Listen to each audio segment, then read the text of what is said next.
Macau grabbed headlines earlier this year when, according to the World Bank, it trounced Switzerland into 4th place as the richest territory on Earth.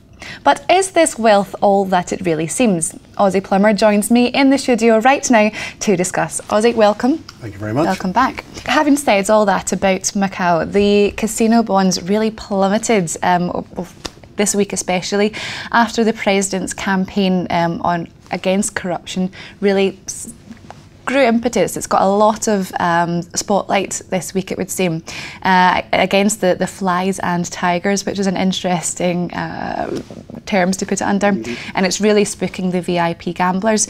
Now, to your mind, how would you sum up the sort of the corruption, the state of Chinese corruption at present? Where are we at the moment? The Chinese system economically is actually fed by the corruption that one day will ultimately kill it, in my opinion. To get ahead anywhere within the Chinese economic climate, you have to be prepared to pay your way to a large extent, and that's been the case for a very long time. Even in last year, there was an article in the New York Times about the last President Wen's family and the wealth that they had amassed through their connections. So there's a huge amount of wealth amassed through methods that we would normally consider in the West to be corrupt, but it's also a system of government in China. If you get ahead, then you have got a history, and if you've got a history, you can be controlled. And that is the political system.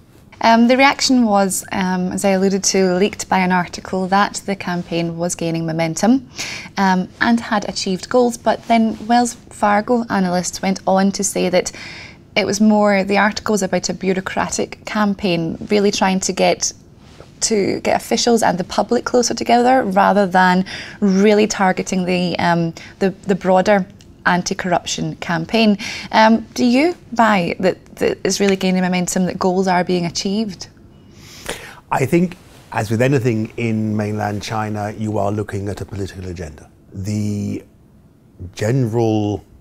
hoi polloi in China, people have been very upset by signs of official corruption, by the processes that they see they're being left out, and there is very much an attempt to try and bring people together. It's also to do with a new president consolidating power and authority. The Economist last week had as its front cover a rather lovely picture of President Xi, and it said Xi who must be obeyed.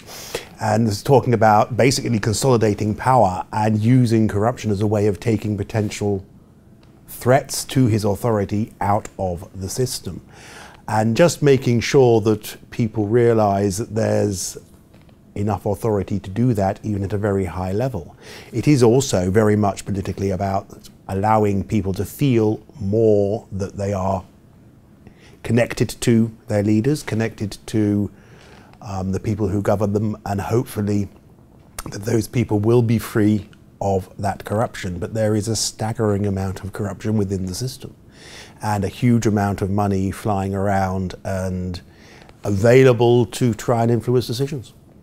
Now, what about in terms of here in Switzerland? Are these developments that we're talking about, obviously we have pictures of the protest and hearing all sorts of stories from that part of the world, but are they being felt here in terms of, you know, the damages of the corruption and the reputation side of things, and also in terms of capital inflows? I think any bank in Switzerland that is dealing with mainland Chinese money has to be incredibly careful as to identifying where that money came from and asking the right questions at the right time.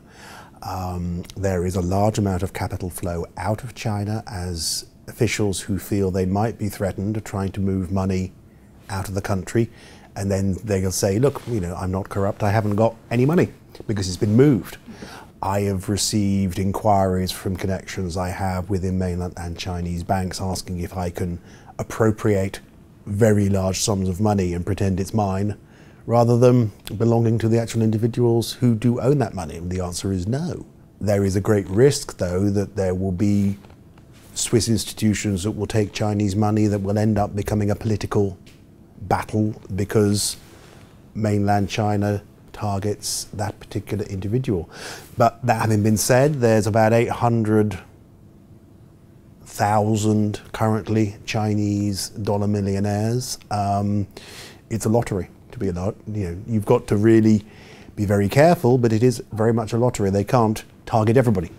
That is very true, but it seems to be murky waters. I think the size of the party itself in China is huge. I can't even remember the exact number, but it's something unbelievable.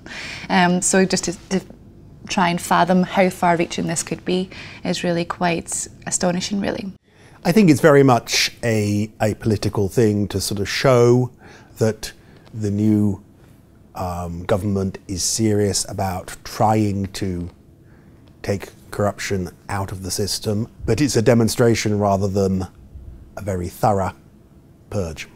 Indeed. Well, as we say, a very interesting topic. I'm sure we could talk for hours on it. But Osmond, thank you so much for coming in today and sharing your insights. It's been a pleasure.